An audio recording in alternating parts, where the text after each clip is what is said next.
Hey everyone, I'm making a Jolly Time extra butter in here. And it looks like about to get popping.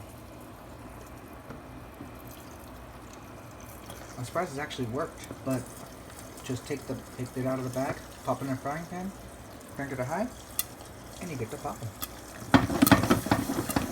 I see. If you don't have a microwave like we don't right now, this could work just as good.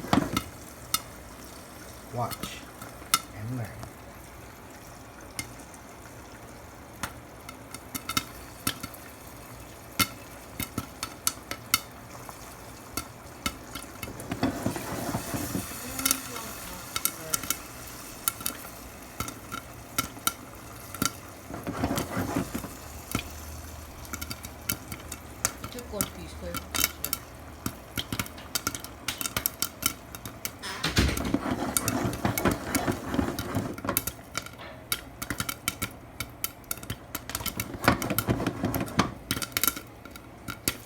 Best part is you can watch this too while you cook it.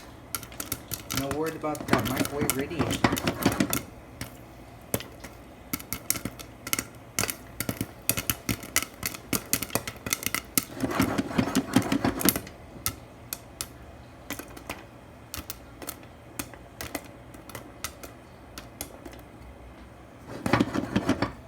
And there you have it, folks.